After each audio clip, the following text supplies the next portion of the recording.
YouTube ਦੀ ਇਸ video ਤੋਂ ਆਉਣ ਵਾਲਾ ਰਿਵੈਨਿਊ ਕਰੋਨਾ ਪੀੜਤਾਂ ਦੀ ਮਦਦ ਲਈ ਵਰਤਿਆ ਜਾਵੇਗਾ। ਇਸ ਕਰਕੇ ਤੁਸੀਂ ਵੀ ਇਸ ਦੇ ਵਿੱਚ ਹਿੱਸੇਦਾਰ ਬਣੋ ਅਤੇ ਇਸ ਖਬਰ ਨੂੰ ਵੱਧ ਤੋਂ ਵੱਧ ਲਾਈਕ ਸ਼ੇਅਰ ਕਰੋ। ਚੈਨਲ ਨੂੰ ਸਬਸਕ੍ਰਾਈਬ ਕਰੋ ਤਾਂ ਕਿ ਦੇਸ਼ ਜਿੱਤੇ ਅਤੇ ਕਰੋਨਾ ਹਾਰੇ।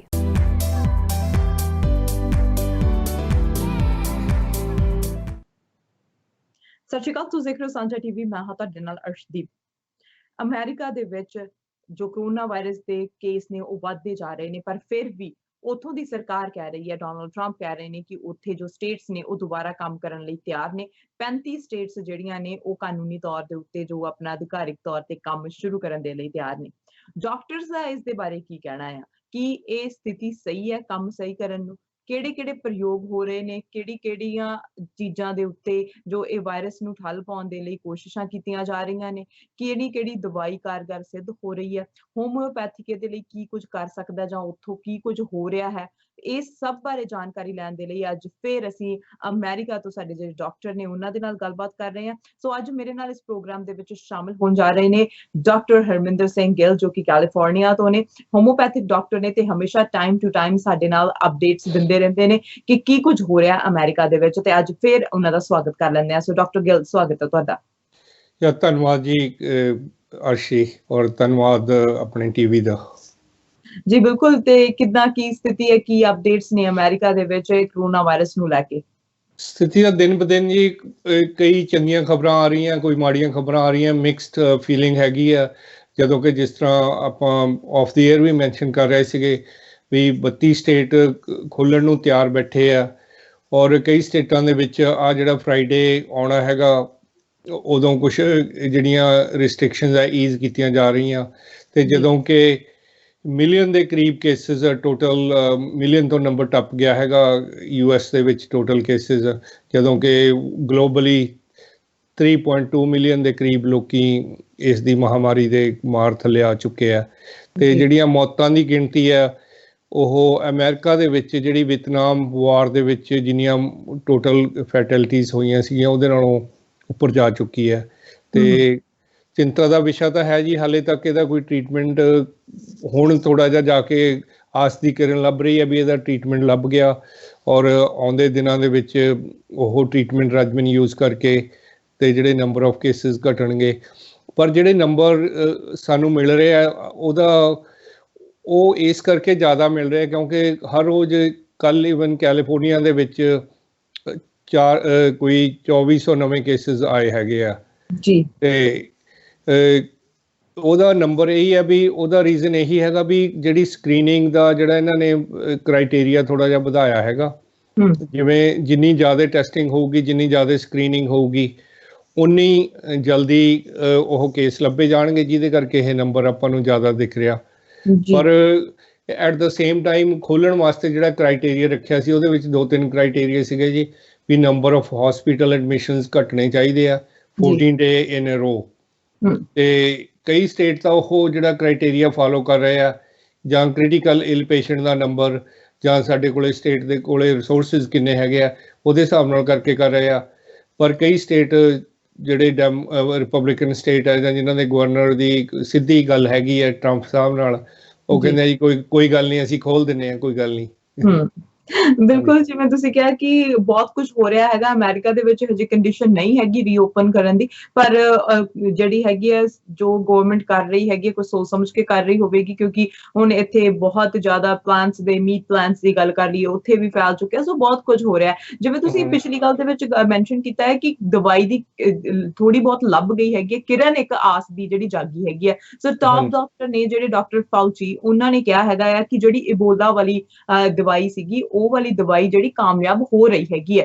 ਸੋ ਉਹ ਜਿਹੜੀ ਰੈਮਡੈਸੀਵਿਰ ਜਿਹਨੂੰ ਕਹਿੰਦੇ ਹੈਗੇ ਆ ਦਵਾਈ, ਸੋ ਉਹਦੀ ਬਾਰੇ ਕਹਿ ਰਹੇ ਆ ਕਿ ਉਹ ਪਹਿਲਾਂ ਕਿਉਂਕਿ ਉਹਦਾ ਪ੍ਰਯੋਗ ਕੀਤਾ ਗਿਆ ਸੀ ਉਦੋਂ ਉਹ ਇੱਕ ਵਾਰੀ ਫੇਲ ਹੋ ਗਈ ਸੀ, ਹੁਣ ਦੂਜੀ ਵਾਰ ਇਹ ਦਵਾਈ ਨੂੰ ਕਹਿ ਰਹੇ ਆ ਕਿ ਇਹ ਹੋ ਸਕਦੀ ਹੈ। ਸੋ ਤੁਹਾਨੂੰ ਕੀ ਲੱਗਦਾ ਕਿ ਆਉਣ ਵਾਲੇ ਦਿਨਾਂ ਦੇ ਵਿੱਚ ਇਹੀ ਦਵਾਈ ਕਾਮਯਾਬ ਹੋਣ ਵਾਲੀ ਹੈ?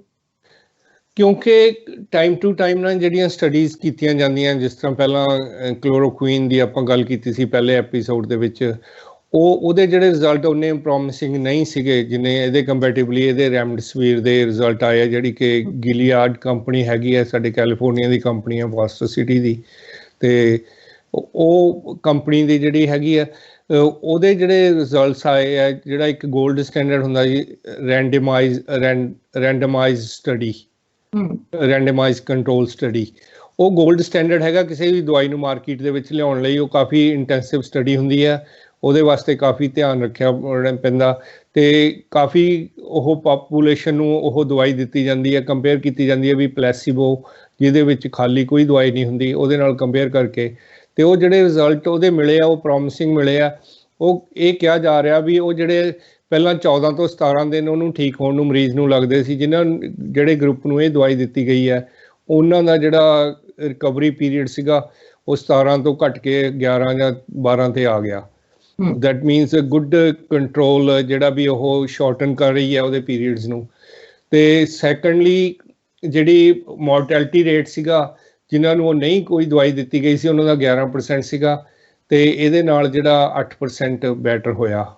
ਮਤਲਬ ਇਸ ਕਰਕੇ ਥੋੜ੍ਹੀ ਜਿਸ ਤਰ੍ਹਾਂ ਤੁਸੀਂ ਗੱਲ ਕੀਤੀ ਆ, ਆਸ ਦੀ ਕਿਰਨ ਜਾਗੀ ਆ ਵੀ ਸ਼ਾਇਦ ਇਹ ਦਵਾਈ ਜਿਹੜੇ ਨੰਬਰ ਘਟਾਉਣ ਦੇ ਵਿੱਚ ਕਾਮਯਾਬ ਹੋਊਗੀ। ਪਰ ਜਿਹੜਾ ਮੇਰਾ ਮੰਨਣਾ ਇਹ ਹੈ ਜੀ ਵੀ ਜਿੰਨਾ ਚਿਰ ਆਪਾਂ ਪੂਰੀ ਟੈਸਟਿੰਗ ਨਹੀਂ ਕਰਦੇ, ਟੋਟਲ ਪਾਪੂਲੇਸ਼ਨ ਦੀ ਸਕਰੀਨਿੰਗ ਨਹੀਂ ਹੁੰਦੀਗੀ, ਜਾਂ ਕਈ ਵਾਰੀ ਆਪਾਂ ਨੂੰ ਡਿਫਰੈਂਟ ਮਾਡਲਸ ਅਪਣਾਉਣੇ ਪੈਣਗੇ। ਜਿਸ ਤਰ੍ਹਾਂ ਸ਼ੁਰੂ ਦੇ ਵਿੱਚ ਜਰਮਨ ਨੇ ਕੀਤਾ ਸੀਗਾ, ਉਹਨਾਂ ਨੇ ਗਰੁੱਪ ਟੈਸਟਿੰਗ ਸ਼ੁਰੂ ਕੀਤੀ ਸੀਗੀ ਜੀ, ਵੀ ਜੇ ਤੁਸੀਂ ਪਾਪੂਲੇਸ਼ਨ ਲੈ ਲੈਂਦੇ ਜਿਨ੍ਹਾਂ ਦੇ ਵਿੱਚ ਤੁਹਾਨੂੰ ਸ਼ੱਕ ਹੀ ਹੈਗਾ, ਤੁਹਾਨੂੰ ਹਾਲੇ ਪੂਰਾ ਸ਼ੋਰ ਨਹੀਂ ਹੈਗਾ, ਤੇ ਉਹ ਪੰਜ ਬੰਦਿਆਂ ਦਾ ਇਕੱਠਾ ਟੈਸਟ ਕਰਦੇ ਸੀ। ਅਗਰ ਜੇ ਉਹਨਾਂ 'ਚੋਂ ਕੋਈ ਪੋਜ਼ੀਟਿਵ ਆ ਗਿਆ ਤਾਂ they can do another test, screening ਕਰਦੇ ਸੀ।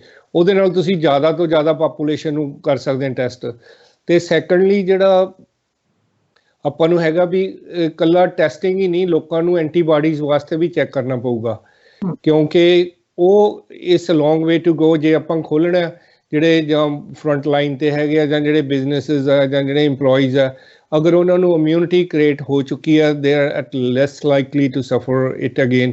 ਪਰ ਹਲੇ ਇਹ ਵੀ ਕੁਐਸਚਨ ਮਾਰਕ ਹੀ ਹੈਗਾ ਵੀ ਜੇ ਅਗਰ ਇੱਕ ਵਾਰੀ ਜਿਹੜੇ ਨੂੰ ਹੋ ਜਾਂਦਾ ਤਾਂ ਉਹਦੀ ਇਮਿਊਨਿਟੀ ਕਿੰਨੇ ਚਿਰ ਵਾਸਤੇ ਵੈਲਿਡ ਹੈਗੀ ਆ। No one knows the behaviour of this virus, ਇਸੇ ਕਰਕੇ ਆਪਾਂ ਇਹਨੂੰ ਨੋਵਲ ਵਾਇਰਸ ਕਹਿੰਦੇ ਹੈਗੇ ਆ। ਬਿਲਕੁਲ ਜੀ। ਇੱਕ ਹੋਰ ਗਿਲਦੀ ਸਾਇੰਸਸ ਹੈਗੇ ਆ, ਉਹਨਾਂ ਨੇ ਵੀ ਕਿਹਾ ਹੈਗਾ ਕਿ ਸਾਡੀ ਦਵਾਈਆਂ ਦੇ ਉੱਤੇ ਪ੍ਰਯੋਗ ਕੀਤਾ ਜਾ ਰਿਹਾ। ਸੋ ਹਰ ਕੋਈ ਆਪਣੇ ਆਪਣੇ ਦਮ ਦੇ ਉੱਤੇ ਕਰ ਰਿਹਾ ਹੈਗਾ ਆ, ਪ੍ਰਯੋਗ ਕਰ ਰਿਹਾ ਹੈਗਾ ਆ। ਸੋ ਟੈਸਟ ਹੋ ਰਹੇ ਆ, UK ਦੇ ਵਿੱਚ ਟੈਸਟ ਹੋ ਰਹੇ ਆ। ਸੋ ਹੋਪਫੁਲੀ ਇੱਕ ਦਵਾਈ ਆਵੇਗੀ ਤੇ ਸਾਨੂੰ ਸਾਰਿਆਂ ਨੂੰ ਇੰਜੈਕਟ ਕਰਨ ਦੇ ਲਈ, ਤਾਂ ਕਿ ਇਹ ਵਾਇਰਸ ਤੋਂ ਅਸੀਂ ਛੇਤੀ ਤੋਂ ਛੇਤੀ ਛੁੱਟ ਜਾਈਏ। ਹੁਣ ਜੇ ਹਿਸਟਰੀ ਤੇ ਜਾਂਦੇ ਹੈਗੇ ਆ ਤਾਂ ਹੁਣ ਇੱਕ ਨਿਊਜ਼ ਆਈ ਸੀ, ਉਹਦੇ ਵਿੱਚ ਕਿਹਾ ਗਿਆ ਸੀ ਕਿ ਅਮਰੀਕਾ ਨੂੰ 12 ਵਾਰ ਜੋ ਕਿਹਾ ਗਿਆ ਸੀਗਾ ਕਿ ਇਹ ਪੈਂਡੈਮਿਕ ਆਉਣ ਵਾਲਾ ਹੈਗਾ, ਪੈਂਡੈਮਿਕ ਆਉਣ ਵਾਲਾ ਹੈਗਾ ਆ, ਤੁਸੀਂ ਸੁਚੇਤ ਹੋ ਜੋ। ਅਮਰੀਕਾ ਦੀ ਗਵਰਨਮੈਂਟ ਨੇ ਇਹਨੂੰ ਨਜ਼ਰ ਅੰਦਾਜ਼ ਕੀਤਾ ਹੈਗਾ, ਉਹਨਾਂ ਦੀ ਗੱਲ ਨਹੀਂ ਮੰਨੀ ਹੈਗੀ। ਤੇ ਫਿਰ ਬਾਅਦ ਵਿੱਚ ਜਦੋਂ 31 ਦਸੰਬਰ ਨੂੰ ਚਾਈਨਾ ਨੇ WHO ਨੂੰ ਦੱਸਿਆ ਕਿ ਇਹ ਇੱਕ ਆਇਆ ਹੋਇਆ ਪੈਂਡੈਮਿਕ, ਤੇ ਉਹਦੇ ਫਿਰ ਉਹਨਾਂ ਨੇ ਜਦੋਂ ਸਭ ਕੁਝ ਜਾਣਕਾਰੀ ਇਕੱਠੀ ਕੀਤੀ ਤਾਂ WHO ਨੇ ਇਹਨੂੰ ਗਲੋਬਲ ਪੈਂਡੈਮਿਕ ਕਹਿ ਦਿੱਤਾ। ਸੋ ਹੁਣ ਪੈਂਡੈਮਿਕ ਵੀ ਹੁੰਦਾ, ਐਪੀਡੈਮਿਕ ਵੀ ਹੁੰਦਾ ਆ। ਸੋ ਐਜ਼ ਅ ਡਾਕਟਰ ਤੁਹਾਨੂੰ ਜ਼ਿਆਦਾ ਨੌਲੇਜ ਹੈ ਇਹਦੇ ਬਾਰੇ ਕਿ ਇੱਕ ਪੈਂਡੈਮਿਕ ਤੇ ਐਪੀਡੈਮਿਕ ਦੇ ਵਿੱਚ ਆਖਿਰ ਫਰਕ ਕੀ ਹੁੰਦਾ, ਡਿਫਰੈਂਸ ਕੀ ਹੁੰਦਾ ਹੈ? ਤਾਂ ਜੇ ਦੇਖਿਆ ਜਾਵੇ ਤਾਂ ਤੁਸੀਂ ਵਰਡ ਯੂਜ਼ ਕਰਦੇ ਆ ਐਪੀਡੈਮਿਕ, ਜਿੱਥੇ ਕਿ ਜਦੋਂ ਵੀ ਕੋਈ ਬਿਮਾਰੀ ਬਹੁਤੇ ਲੋਕਾਂ ਦੇ ਵਿੱਚ ਫੈਲ ਜਾਂਦੀ ਹੈ, ਇੱਕ ਐਥਨਿਕ ਗਰੁੱਪ ਦੇ ਵਿੱਚ, ਇੱਕ ਰਿਲੀਜਨ ਦੇ ਵਿੱਚ, ਜਾਂ ਇੱਕ ਕਿਸੇ ਕਮਿਊਨਿਟੀ ਦੇ ਵਿੱਚ, ਉਹਨੂੰ ਮੋਸਟਲੀ ਐਪੀਡੈਮਿਕ ਦਾ ਨਾਮ ਦਿੱਤਾ ਜਾਂਦਾ। ਅਤੇ ਇੱਕ ਸਟੇਜ ਇਹੋ ਜਿਹੀ ਆ ਜਾਂਦੀ ਹੈ ਜਦੋਂ ਉਹ ਮੁਲਕਾਂ ਦੀਆਂ ਹੱਦਾਂ ਬੰਨੇ ਟੱਪ ਕੇ ਉਹ ਦੂਜੇ ਮੁਲਕਾਂ 'ਚ ਵੀ ਫੈਲਣ ਲੱਗ ਜਾਂਦੀ ਹੈ। ਪੀ ਦਾ ਮਤਲਬ, ਪੈਂਡੈਮਿਕ ਦਾ ਮਤਲਬ ਤੁਸੀਂ ਜੋੜ ਕੇ ਦੇਖ ਸਕਦੇ ਆ ਵੀ ਉਹਨੂੰ ਪਾਸਪੋਰਟ ਮਿਲ ਜਾਂਦਾ ਜੀ, ਇੱਕ ਕਿਸਮ ਦਾ। ਪੀ ਲੱਗ ਜਾਂਦੀ ਹੈ, ਪੈਂਡੈਮਿਕ ਬਣ ਜਾਂਦੀ ਹੈ, ਤਾਂ ਉਹਨੂੰ ਪਾਸਪੋਰਟ ਮਿਲ ਜਾਂਦਾ। It can travel anywhere. ਉਹਦੇ ਵਿੱਚ ਫਿਰ ਕੀ ਦੇਖਿਆ ਜਾਂਦਾ ਵੀ ਉਹ ਕਲਸਟਰ ਆਫ ਗਰੁੱਪਸ ਲੋਕੀ ਇਨਵੋਲਵ ਹੁੰਦੇ ਆ, ਜਾਂ ਉਹ ਇੱਕ ਦੂਜੇ ਨੂੰ ਅੱਗੇ ਬਿਮਾਰ ਕਰਦੇ ਜਾਂਦੇ ਆ, ਇੱਕ ਕਿਸਮ ਦੀ ਚੇਨ ਸ਼ੁਰੂ ਹੋ ਜਾਂਦੀ ਹੈ। ਤੇ ਇਹ ਡਿਫਰੈਂਸ ਹੈਗਾ ਪੈਂਡੈਮਿਕ ਤੇ ਐਪੀਡੈਮਿਕ ਦੇ ਵਿੱਚ। ਪਹਿਲਾਂ ਇਹ ਜਦੋਂ ਚਾਈਨਾ ਦੇ ਵਿੱਚ ਫੈਲੀ ਸੀ, ਇਹਨੂੰ ਐਪੀਡੈਮਿਕ ਦਾ ਹੀ ਨਾਮ ਦਿੱਤਾ ਗਿਆ ਸੀਗਾ। ਤੇ ਪਰ ਜਦੋਂ ਇਹ ਫਿਰ ਨੇੜੇ ਤੇੜੇ ਦੇ ਮੁਲਕਾਂ 'ਚ, ਜਾਂ ਅਮਰੀਕਾ ਦੇ ਵਿੱਚ, ਸਪੇਨ ਦੇ ਵਿੱਚ, ਜਰਮਨੀ ਦੇ ਵਿੱਚ, ਹੁਣ ਤਾਂ ਵਰਲਡ ਦਾ ਕੋਈ ਮੁਲਕ ਵੀ ਨਹੀਂ ਬਚਿਆ ਹੋਣਾ ਜਿੱਥੇ ਨਹੀਂ ਇਹ ਫੈਲੀ ਹੈਗੀ। ਬਿਲਕੁਲ ਇਸ ਬਿਮਾਰੀ ਨੇ ਬਹੁਤ ਜ਼ਿਆਦਾ ਜਿਹੜਾ ਹੈਗਾ ਆ ਉਹ ਜਿਵੇਂ ਤੁਸੀਂ ਕਿਹਾ ਕਿ ਇਹਦੀ ਕੋਈ ਸਰਹੱਦ ਨਹੀਂ ਹੈਗੀ, ਨਾ ਕੋਈ ਹਾਂਜੀ ਧਰਮ ਹੈ ਨਾ ਜਾਤ ਹੈ, ਇਹ ਕਿਸੇ ਨੂੰ ਏਦਾਂ ਨਹੀਂ ਦੇਖਦਾ ਕਿ ਵੀ ਮੈਂ ਕਿਹੜੇ ਇਨਸਾਨ ਨੂੰ ਜਾ ਕੇ ਹੋਵਾਂ ਕਿਹਨੂੰ ਨਾ ਹੋਵਾਂ। ਸੋ ਹਰ ਕਿਸੇ ਨੂੰ ਹੋ ਰਿਹਾ ਹੈਗਾ ਆ, ਸੋ ਅਸੀਂ ਇੱਕ ਹੋ ਕੇ ਇੱਕ ਟੀਮ ਬਣ ਕੇ ਇਹਦੇ ਨਾਲ ਲੜ ਰਹੇ ਹੈਗੇ ਆ। ਸੋ ਹਾਂਜੀ ਹਿਸਟਰੀ ਦੀ ਗੱਲ ਕਰੀਏ, ਅਸੀਂ ਹਿਸਟਰੀ ਦੀ ਗੱਲ ਕਰ ਰਹੇ ਹਾਂ। ਪੈਂਡੈਮਿਕ ਦੀ ਹਿਸਟਰੀ ਕੀ ਹੈ, ਕਦੋਂ ਤੋਂ ਜਿਹੜਾ ਪੈਂਡੈਮਿਕ ਫੈਲਦੇ ਆ ਰਹੇ ਨੇ ਦੁਨੀਆ ਦੇ ਵਿੱਚ? ਇਹ ਤਾਂ ਬਹੁਤ ਪੁਰਾਣੀ ਆਪਾਂ ਦੇਖਿਆ ਜਾ ਸਕਦਾ ਜੀ ਹਿਸਟਰੀ। ਜੇ ਆਪਾਂ 430 ਜਿਹੜੀ ਫਸਟ ਨੋਨ ਪੈਂਡੈਮਿਕ ਸੀਗੀ ਉਹ ਏਥਨ ਦੇ ਵਿੱਚ ਗ੍ਰੀਸ ਦੇ ਵਿੱਚ ਫੈਲੀ ਸੀਗੀ 430 BC ਦੇ ਵਿੱਚ, ਬਿਫੋਰ ਕ੍ਰਾਈਸਟ। ਵੀ ਇਹਦਾ ਮਤਲਬ 2500 ਤੋਂ ਸਾਲ ਮਤਲਬ ਇਤਿਹਾਸ ਇਹਦਾ ਪੁਰਾਣਾ ਹੈਗਾ। ਪਰ ਸਮੇਂ-ਸਮੇਂ ਤੇ ਜਿਵੇਂ ਆਪਾਂ ਕਹਿ ਸਕਦੇ ਹੈਗੇ ਆ 1695 ਚ ਲੰਡਨ ਦੀ ਪਲੇਗ ਫੈਲੀ ਸੀ, ਜਿਹਦੇ ਚ ਪੂਰੀ ਆਬਾਦੀ ਦਾ 20% ਡੈਥਸ ਹੋ ਗਈਆਂ ਸੀਗੀਆਂ। ਫਿਰ ਰੂਸ ਦੇ ਵਿੱਚ ਹੈਜੇ ਦੀ ਇੱਕ ਪੈਂਡੈਮਿਕ ਫੈਲੀ ਸੀਗੀ। ਫਿਰ 1910 ਦੇ ਵਿੱਚ ਫਿਰ ਹੈਜਾ ਫੈਲਿਆ। ਔਰ ਜਿਹੜੀਆਂ ਬਹੁਤੀਆਂ ਇਹ ਜਿਹੜੀਆਂ ਅਰਲੀ ਸਟੇਜਸ ਸੀਗੀਆਂ ਪੈਂਡੈਮਿਕ ਦੀਆਂ, ਉਹ ਜਾਂ ਤਾਂ ਪਲੇਗ ਦੇ ਨਾਲ ਰਿਲੇਟਡ ਸੀਗੀਆਂ ਜੀ, ਤੇ ਜਾਂ ਉਹ ਹੈਜੇ ਵਗੈਰਾ ਨਾਲ ਰਿਲੇਟਡ ਸੀ। ਫਿਰ ਵਾਰੀ ਆਈ ਜਦੋਂ ਜਿਹੜੀਆਂ ਫਲੂ ਦੇ ਨਾਲ ਰਿਲੇਟਡ ਜਿਹੜੀਆਂ 1918 ਦੇ ਵਿੱਚ, ਜਦੋਂ ਆਪਾਂ ਹਲੇ ਕਾਫੀ ਪੁਰਾਣੀ ਗੱਲ ਹੈਗੀ ਆ, ਆਪਾਂ ਦਾ ਮਤਲਬ 100 ਸਾਲ ਪਿੱਛੇ ਚਲੇ ਜਾਂਦੇ ਆ, ਤੇ 1918 ਦੇ ਵਿੱਚ ਜਿਹੜੀਆਂ ਫਲੂ ਦੇ ਨਾਲ ਰਿਲੇਟਡ ਜਿਹੜੀਆਂ ਸੀਗੀਆਂ ਰਸ਼ੀਆ ਦੇ ਵਿੱਚ ਫੈਲੀ। ਫਿਰ ਉਹ ਹੌਲੀ ਹੌਲੀ, ਕਿਉਂਕਿ ਉਦੋਂ ਬ੍ਰਿਟਿਸ਼ ਆਰਮੀ ਹੁੰਦੀ ਸੀ, ਉਹ ਜਿੱਥੇ ਵੀ ਆਰਮੀ ਵਾਲੇ ਜਾਂਦੇ ਸੀ ਇੰਡੀਆ ਦੇ ਵਿੱਚ ਫੈਲੀ, ਹੋਰ ਦੇ ਵਿੱਚ ਫੈਲੀ। 1968 ਦੇ ਵਿੱਚ ਕੁਆਇਟ ਰੀਸੈਂਟਲੀ, ਕੋਈ 30-40 ਸਾਲ ਪਹਿਲਾਂ ਦੀ ਗੱਲ ਹੀ ਹੈਗੀ ਹੈ, 50 ਸਾਲ ਪਹਿਲਾਂ ਦੀ ਗੱਲ ਹੈ। ਕਈ ਲੋਕੀ ਹਲੇ ਉਹਨਾਂ ਨੇ ਉਹ ਦੇਖੀ ਵੀ ਹੋਊਗੀ। ਹਾਂਗਕਾਂਗ ਦੇ ਵਿੱਚ ਜਿਹੜੀ ਫੈਲੀ ਸੀਗੀ 1968 ਦੇ ਵਿੱਚ ਫਲੂ ਪੈਂਡੈਮਿਕ ਫੈਲੀ ਸੀਗੀ, ਉਹਦੇ 'ਚ ਕਾਫੀ ਤਕਰੀਬਨ 500,000 ਲੋਕੀ ਮਾਰੇ ਗਏ ਸੀਗੇ। ਤੇ ਇਸੇ ਤਰ੍ਹਾਂ ਜਿਹੜੀਆਂ ਪੁਰਾਣੀਆਂ ਪੈਂਡੈਮਿਕ ਦਾ ਜੇ ਇਤਿਹਾਸ ਦੇਖੀਏ, ਕਿਊਬਾ ਦੇ ਵਿੱਚ ਫੈਲੀ ਸੀਗੀ ਜੀ ਕੁਆਇਟ ਰੀਸੈਂਟਲੀ, ਕੋਈ 15-20 ਸਾਲ ਪਹਿਲਾਂ, 1998 ਦੇ ਵਿੱਚ ਸ਼ਾਇਦ। ਤੇ ਕਾਫੀ ਮਤਲਬ ਇਤਿਹਾਸ ਇਹਨਾਂ ਦਾ ਰੌਚਕ ਵੀ ਹੈ ਔਰ ਦੇਖਣ ਵਾਲਾ ਵੀ ਹੈ। ਜਿਹੜੇ ਹੁਣ ਆਪਾਂ ਨੰਬਰਸ ਦੀ ਗੱਲ ਕਰ ਰਹੇ ਹਾਂ, ਵੀ ਆਪਾਂ ਪੈਨਿਕ ਹੋ ਜਾਂਦੇ ਹਾਂ, ਕਿਉਂਕਿ ਪੁਰਾਣੇ ਟਾਈਮ ਦੇ ਵਿੱਚ ਉਦੋਂ ਮੈਡੀਕਲ ਫੈਸਿਲਿਟੀਜ਼ ਇੰਨੀਆਂ ਹੁੰਦੀਆਂ ਨਹੀਂ ਸੀ, ਉਦੋਂ ਡੈਥ ਰੇਟ ਕਾਫੀ ਜ਼ਿਆਦਾ ਹੋ ਜਾਂਦਾ ਸੀ। ਅੱਜ ਦੀ ਤਰੀਕ ਦੇ ਵਿੱਚ ਅਸੀਂ ਬਹੁਤ ਲੋਕਾਂ ਦੀਆਂ ਜਾਨਾਂ ਬਚਾ ਸਕਦੇ ਹਾਂ ਉਹਦੇ ਕੰਪੈਰੇਟਿਵਲੀ। ਤੇ ਬਹੁਤੀਆਂ ਇਹ ਫਲੂ ਦੇ ਨਾਲ ਰਿਲੇਟਡ ਹੀ ਹੋਈਆਂ ਜਿਹੜੀਆਂ ਹੁਣ ਲੇਟ ਪੈਂਡੈਮਿਕ ਹੋਈਆਂ, ਜਾਂ ਈਬੋਲਾ ਜਾਂ HIV ਏਡਸ ਜਿਹੜੀਆਂ ਹੋਈਆਂ, ਉਹ ਕਾਫੀ ਅਰਲੀ ਸਟੇਜ ਦੇ ਵਿੱਚ ਹੁਣੀ ਹੋ ਕੇ ਹਟੀਆਂ, ਕੋਈ 25-30 ਸਾਲ ਪਹਿਲਾਂ, 40 ਸਾਲ ਪਹਿਲਾਂ। ਜੀ, ਜਿਵੇਂ ਤੁਸੀਂ ਦੱਸਿਆ ਕਿ ਹੁਣੇ ਹੀ ਜਿਹੜੀਆਂ ਇਹ ਮਹਾਮਾਰੀਆਂ ਫੈਲੀਆਂ ਨੇ, ਤੇ ਹੁਣ ਅਸੀਂ ਜੇ ਤਾਇਵਾਨ ਦੀ ਗੱਲ ਕਰੀਏ ਤਾਂ ਤਾਇਵਾਨ ਦੇ ਵਿੱਚ ਵੀ ਹੁਣ ਥੋੜੇ ਜਿਹੇ ਸਾਲ ਪਹਿਲਾਂ 2000 ਤੋਂ ਬਾਅਦ 2003-4 ਦੇ ਵਿੱਚ ਇੱਕ ਫਲੂ ਫੈਲਿਆ ਸੀਗਾ, ਤੇ ਉਸ ਤੋਂ ਬਾਅਦ ਉਹਨਾਂ ਨੇ ਆਪਣੇ ਕਰੋਨਾ ਵਾਇਰਸ ਦੇ ਉੱਤੇ ਵੀ ਹੁਣ ਇੰਨੇ ਜ਼ਿਆਦਾ ਕੇਸ ਤਾਇਵਾਨ ਦੇ ਵਿੱਚ ਨਹੀਂ ਹੈਗੇ, ਕਿਉਂਕਿ ਉਹਨਾਂ ਨੇ ਪਹਿਲਾਂ ਲੈਸਨ ਲਏ ਹੋਏ ਆ ਉਸ ਵਾਇਰਸ ਤੋਂ, ਤੇ ਉਹ ਉਸ ਤਰ੍ਹਾਂ ਦੇ ਨਾਲ ਹੀ ਆਪਣਾ ਰਹਿਣ ਸਹਿਣ ਉਹਨਾਂ ਨੇ ਉਦਾਂ ਹੀ ਬਣਾ ਲਿਆ। ਸੋ ਹੁਣ ਚਾਈਨਾ ਦੀ ਗੱਲ ਕਰੀਏ ਤਾਂ ਚਾਈਨਾ ਨੂੰ ਹਰ ਕੋਈ ਬਲੇਮ ਕਰ ਰਿਹਾ ਹੈਗਾ ਕਿ ਚਾਈਨਾ ਤੋਂ ਹੀ ਇਹ ਵਾਇਰਸ ਫੈਲਿਆ ਪੂਰੀ ਦੁਨੀਆ ਦੇ ਵਿੱਚ। ਚਾਈਨਾ ਬਲੇਮ ਕਰ ਰਹੇ ਹੈ, ਅਮਰੀਕਾ ਦੇ ਵਿੱਚ ਬਲੇਮਿੰਗ ਹੋ ਰਹੀ ਹੈ ਕਿ WHO ਵੀ ਚਾਈਨਾ ਨੇ ਖਰੀਦਿਆ ਹੋਇਆ ਹੈ। ਸੋ ਚਾਈਨਾ ਇੱਕ ਸੈਂਟਰਲ ਪਾਰਟ ਹੋਣ ਦਾ ਕੀ ਕਾਰਨ ਰਿਹਾ? ਕਿਉਂਕਿ ਜਿਹੜਾ ਇਤਿਹਾਸ ਹੈ ਉਹ ਦੱਸਦਾ ਜੀ ਵੀ ਜਿੰਨੀਆਂ ਵੀ ਮੋਸਟਲੀ, ਜੇ ਆਪਾਂ ਬਹੁਤੀਆਂ ਨਾ ਦੇਖੀਏ ਤਾਂ ਜਿਹੜੀਆਂ ਪਿਛਲੀਆਂ 5-7 ਜਿਹੜੀਆਂ ਪੈਂਡੈਮਿਕਸ ਹੋਣਗੀਆਂ, ਉਹਨਾਂ ਦਾ ਓਰੀਜਨ ਚਾਈਨਾ ਜਾਂ ਚਾਈਨਾ ਦੇ ਨੇੜੇ ਤੇੜੇ ਏਸ਼ੀਆ ਦੇ ਵਿੱਚੋਂ, ਹਾਂਗਕਾਂਗ ਦੇ ਵਿੱਚੋਂ ਜਾਂ ਚਾਈਨਾ ਦੇ ਵਿੱਚੋਂ ਹੀ ਹੋਇਆ। ਤੇ ਇਸ ਕਰਕੇ ਉਹਨਾਂ ਤੇ ਬਲੇਮ ਆਉਣਾ ਸੁਭਾਵਿਕ ਹੈ ਲੋਕਾਂ ਦਾ। ਤੇ ਸੈਕੰਡਲੀ, ਇੱਕ ਮਤਲਬ ਪਾਪੂਲੇਸ਼ਨ ਉੱਥੇ being a big challenge, China ਦੀ ਆਬਾਦੀ ਇੱਕ ਟਾਈਮ ਤੇ ਸਾਰੇ ਵਰਲਡ ਨਾਲੋਂ ਜ਼ਿਆਦਾ ਸੀ, ਹੋ ਸਕਦਾ ਹੁਣ ਇੰਡੀਆ ਤੇ ਚਾਈਨਾ ਨੇੜੇ ਤੇੜੇ ਹੀ ਹੋਣ। ਤੇ ਇਸ ਕਰਕੇ ਜਿਹੜੀਆਂ ਉੱਥੇ ਇੰਨੇ ਲੋਕਾਂ ਨੂੰ ਫੀਡ ਕਰਨਾ ਥੋੜ੍ਹਾ ਜਿਹਾ ਮੁਸ਼ਕਿਲ ਸੀ। ਉਹਨਾਂ ਨੇ ਫਿਰ ਲਿਬਰਟੀ ਲਈ ਸੀ ਵੀ ਤੁਸੀਂ ਕਿਹੜੇ ਵੀ ਕਿਸਮ ਦੇ ਜਾਨਵਰ ਹੈ ਜਾਂ ਉਹ ਖਾ ਸਕਦੇ ਆ। ਔਰ ਕਈ ਜਾਨਵਰਾਂ ਦੇ ਵਿੱਚੋਂ ਜਿਹੜੀਆਂ ਬੈਟ ਤੋਂ ਕਿਹਾ ਜਾ ਰਿਹਾ ਸੀ ਪਹਿਲਾਂ, ਜਿਹੜੀ ਹੁਣ ਵਾਲੀ ਪੈਂਡੈਮਿਕ ਇਹ ਵੀ ਕਿਹਾ ਜਾ ਰਿਹਾ ਸੀ ਵੀ ਇਹ ਬੈਟ ਤੋਂ ਫੈਲਦੀ ਹੈ। ਉਸ ਤੋਂ ਪਹਿਲਾਂ ਚਿਕਨ ਵਗੈਰਾ ਜਿਹੜੇ, ਜਾਂ H1N1 ਫੈਲੀ ਸੀ, ਸਵਾਈਨ ਫਲੂ ਹੋਇਆ ਸੀਗਾ।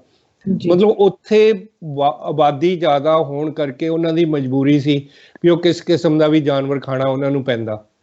ਇਸ ਕਰਕੇ ਲੋਕਾਂ ਦਾ ਅੰਦਾਜ਼ਾ ਸਹੀ ਹੈਗਾ ਵੀ ਇਹ ਚਾਈਨਾ ਤੋਂ ਫੈਲੀ ਹੋਊਗੀ, ਤੇ ਇਸ ਕਰਕੇ ਬਲੇਮ ਕਰਨਾ ਜਿਹਦੇ ਤੇ ਪਹਿਲਾਂ ਹੀ ਇਲਜ਼ਾਮ ਲੱਗੇ ਹੋਣ, ਜਿਹੜਾ ਬਦਨਾਮ ਹੋਇਆ ਹੋਵੇ ਉਹਨੂੰ ਈਜ਼ੀ ਹੈ ਟਾਰਗੇਟ ਬਣਾਉਣਾ। ਤੇ ਸੈਕੰਡਲੀ ਤੁਸੀਂ ਸਹੀ ਗੱਲ ਕੀਤੀ ਹੈ, ਜਿਹੜੀ WHO ਨੂੰ ਸਾਡੇ ਪ੍ਰੈਜ਼ੀਡੈਂਟ ਸਾਹਿਬ ਨੇ ਵੀ ਆਪਣੀ ਬਰੀਫਿੰਗ ਦੇ ਵਿੱਚ 2-3 ਵਾਰੀ ਤਾਂ ਚਾਈਨਾ ਵਾਇਰਸ ਜਾਂ ਵੂਹਾਨ ਵਾਇਰਸ ਕਹਿ ਕੇ ਫਿਰ ਉਹਨਾਂ ਦੇ ਏਡਸ ਵਗੈਰਾ ਨੇ ਸਲਾਹ ਦਿੱਤੀ ਹੋਣੀ ਹੈ ਵੀ ਤੁਸੀਂ ਸਿੱਧਾ ਬਲੇਮ ਨਾ ਕਰੋ, ਕਈ ਵਾਰੀ ਪ੍ਰੂਵ ਕਰਨਾ ਔਖਾ ਹੋ ਜਾਂਦਾ। ਪਰ ਇਹ ਗੱਲ ਪਤਾ ਨਹੀਂ ਕਿਸ ਹੱਦ ਤੱਕ ਸਹੀ ਹੈਗੀ ਆ ਵੀ ਇਹ ਚਾਈਨਾ ਤੋਂ ਉੱਠਿਆ ਵੀ ਹੈ, ਕਿਉਂਕਿ WHO ਦੀ ਜਿਹੜੀ ਰੀਸੈਂਟ ਉਹਨੂੰ ਆਪਾਂ ਕਵਰ ਅਪ ਵੀ ਕਹਿ ਸਕਦੇ ਹਾਂ, ਤੇ ਹੋ ਸਕਦਾ ਉਹ ਰਿਪੋਰਟ ਸਹੀ ਵੀ ਹੋਵੇ। ਉਹ ਕਹਿੰਦੇ ਵੀ ਨਹੀਂ, ਜਿਹੜੀ ਇਹਦੀ ਜੈਨੇਟਿਕ ਸੀਕੁਐਂਸ ਹੈਗੀ ਆ ਉਹ ਹਿਊਮਨ ਮੇਡ ਨਹੀਂ ਹੈਗੀ, ਇਹ ਨੈਚੁਰਲ ਹੈਗੀ ਆ, ਵੀ ਆਪਦੀ ਆਪ ਫੈਲੀ ਹੋਈ ਆ। ਤੇ ਹੋ ਸਕਦਾ ਆਉਣ ਵਾਲੇ ਸਮੇਂ ਦੇ ਵਿੱਚ ਫਿਰ ਕੋਈ ਗੱਲ ਇਹੋ ਜਿਹੀ ਨਿਕਲੇ ਜੀ ਤੋਂ ਆਪਾਂ ਨੂੰ ਪ੍ਰੂਫ ਮਿਲ ਸਕੇ।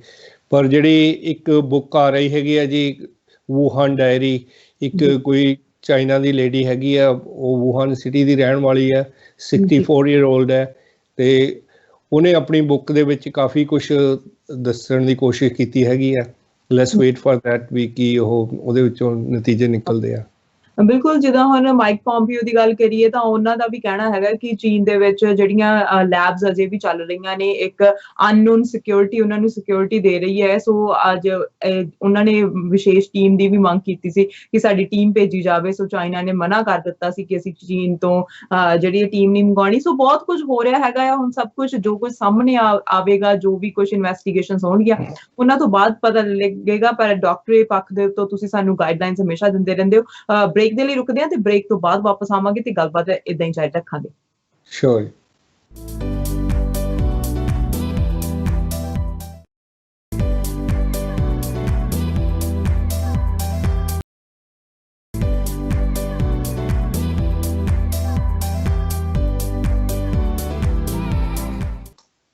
Welcome back after a short break. You are watching Sanjay TV ਤੇ Sanjay TV ਦੇ ਉੱਤੇ ਅੱਜ ਗੱਲਬਾਤ ਹੋ ਰਹੀ ਹੈ ਡਾਕਟਰ ਹਰਮਿੰਦਰ ਸਿੰਘ ਗਿੱਲ ਦੇ ਨਾਲ, ਜੋ ਕਿ ਹੋਮਿਓਪੈਥਿਕ ਡਾਕਟਰ ਨੇ, USA ਕੈਲੀਫੋਰਨੀਆ ਤੋਂ ਸਾਡੇ ਨਾਲ ਜੁੜੇ ਹੋਏ ਨੇ ਤੇ ਸਾਨੂੰ ਉੱਥੋਂ ਦੀ ਸਥਿਤੀ ਬਾਰੇ ਦੱਸ ਰਹੇ ਨੇ।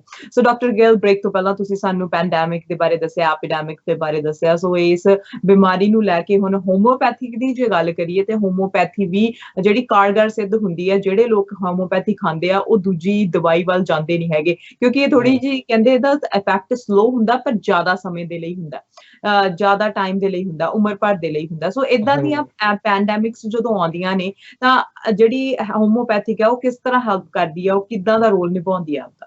ਹਾਂਜੀ, ਆਪਾਂ ਜਿਹੜੀ ਅੱਜ ਦਾ ਵਿਸ਼ਾ ਨਾ ਜੀ ਉਹ ਇਹਦੇ ਤੇ ਹੀ ਫੋਕਸ ਰੱਖਾਂਗੇ ਵੀ ਪੈਂਡੈਮਿਕ ਦੇ ਵਿੱਚ ਆਪਣੀ ਕੀ ਹੋਮਿਓਪੈਥਿਕ ਦੀ ਹਿਸਟਰੀ ਹੈਗੀ ਆ। ਬਾਕੀ ਵਾਸਤੇ ਆਪਾਂ ਕਿਸ ਦਿਨ, ਜਿਹੜੀ ਤੁਸੀਂ ਇਹ ਕੁਐਸਚਨ ਹੈ ਤੁਹਾਡਾ ਵੀ ਸਲੋ ਕਿਉਂ ਵਰਕ ਕਰਦੀ ਆ, ਉਹਦੇ ਬਾਰੇ ਆਪਾਂ ਫਿਰ ਕਿਸ ਦਿਨ ਲੈ ਲਾਂਗੇ ਜੀ। ਬਿਲਕੁਲ ਜੀ। ਹਾਂਜੀ, ਇਹੀ ਸੀ ਕਿ ਪੈਂਡੈਮਿਕ ਕੰਮ ਕਰਦੀ।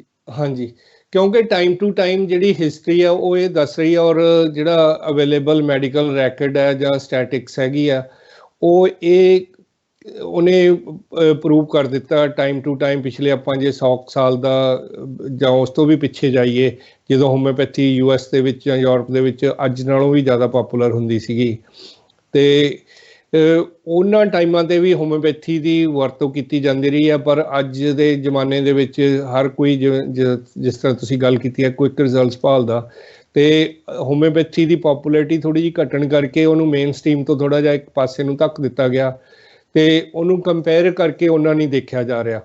ਪਰ ਜੇ ਪੁਰਾਣੇ ਜ਼ਮਾਨਿਆਂ ਦੀ ਗੱਲ ਕਰੀਏ, ਜਦੋਂ ਹਨੀਮੈਨ ਜਿਹੜਾ ਹੋਮਿਓਪੈਥੀ ਦਾ ਜਿਹੜਾ ਫਾਊਂਡਰ ਸੀਗਾ ਉਹ ਜਿਉਂਦਾ ਸੀ, ਉਸ ਟਾਈਮ ਤੇ ਉੱਤੇ ਜਾਂ ਉਹਦੇ ਨੇੜੇ ਤੇੜੇ ਟਾਈਮ ਦੇ ਵਿੱਚ ਮੈਂ ਗੱਲ ਕਰ ਰਿਹਾ ਜੀ, ਸਨ 1852 ਦੇ ਵਿੱਚ ਇੱਕ ਜਦੋਂ ਬ੍ਰਿਟਿਸ਼ ਦਾ ਹੋਮਿਓਪੈਥਿਕ ਡਾਕਟਰ ਸੀ, ਐਲੋਪੈਥਿਕ ਡਾਕਟਰ ਸੀਗਾ, ਜਿਹੜਾ ਕਿ ਆਪੋਨੈਂਟ ਸੀਗਾ ਹੋਮਿਓਪੈਥੀ ਦਾ, ਉਹਦੀ ਡਿਊਟੀ ਲਾਈ ਸੀਗੀ ਵੀ ਜਿਹੜੇ ਕੈਜੂਅਲਟੀਜ਼ ਹੋਈਆਂ ਹੈਗੀਆਂ ਜਾਂ ਜਿਹੜੀਆਂ ਡੈਥ ਹੋਈਆਂ ਜਰਮਨੀ ਤੇ ਇੰਗਲੈਂਡ ਦੇ ਆਸਟ੍ਰੇਲੀਆ ਦੇ ਵਿੱਚ, ਵੀ ਤੁਸੀਂ ਕੰਪੇਅਰ ਕਰਨਾ ਜਿਹੜੇ ਲੋਕਾਂ ਨੂੰ ਹੋਮਿਓਪੈਥਿਕ ਦਵਾਈਆਂ ਉਸ ਟਾਈਮ ਤੇ ਦਿੱਤੀਆਂ ਗਈਆਂ ਸੀ ਜਾਂ ਜਿਹੜੇ ਹੋਮਿਓਪੈਥੀ ਦੇ ਨਾਲ ਟਰੀਟ ਕੀਤੇ ਗਏ ਸੀਗੇ, ਵੀ ਉਹਨਾਂ ਦੀਆਂ ਡੈਥ ਨੰਬਰ ਕਿੰਨਾ ਸੀਗਾ ਤੇ ਦੂਸਰਿਆਂ ਦਾ ਕਿੰਨਾ ਸੀ, ਜਿਹੜੀ ਸਟੈਟਿਕਸ ਉਦੋਂ ਰੱਖੀ ਜਾਂਦੀ ਸੀ।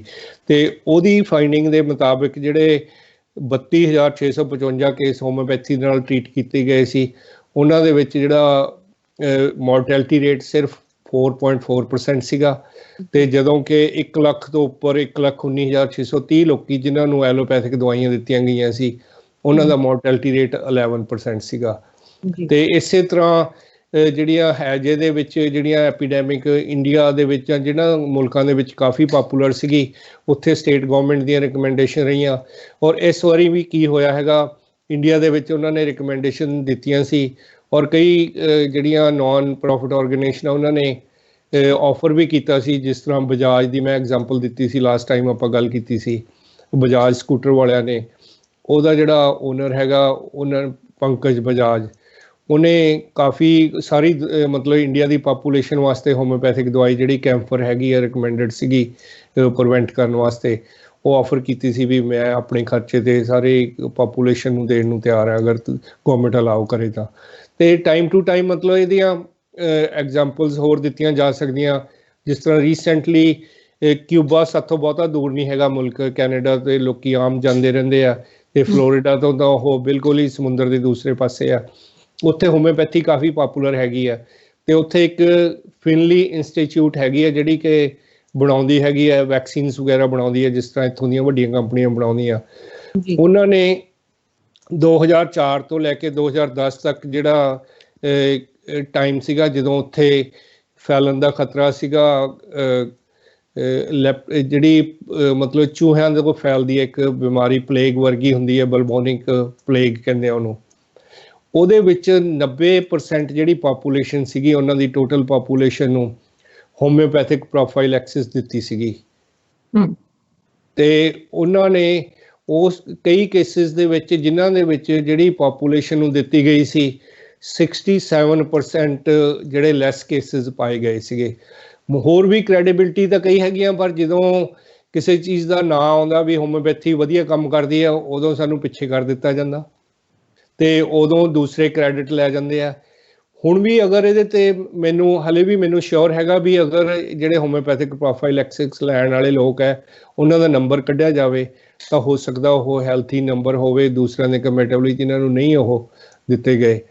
ਪਰ ਅੱਜ ਦੀ ਤਰੀਕ ਦੇ ਵਿੱਚ ਸਟੈਟਿਕਸ ਬਾਅਦ ਦੇ ਵਿੱਚ ਆਉਣਗੀਆਂ ਜਿਹੜੀ ਅੱਜ ਦੀ ਪੈਂਡੈਮਿਕ ਦੇ ਸੰਬੰਧ ਦੇ ਵਿੱਚ, ਪਰ there is a good enough evidence ਹੈਗਾ ਵੀ ਜਿਹੜਾ ਕਿ ਹੋਮਿਓਪੈਥੀ ਪ੍ਰੀਵੈਂਟ ਕਰ ਸਕਦੀ ਹੈ ਇਸ ਤਰ੍ਹਾਂ ਦੀਆਂ ਪੈਂਡੈਮਿਕ ਨੂੰ ਫਿਊਚਰ ਦੇ ਵਿੱਚ ਵੀ ਤੇ ਪਾਸਟ ਦੇ ਵਿੱਚ ਵੀ ਕੀਤਾ ਹੈਗਾ ਇਹਨੇ।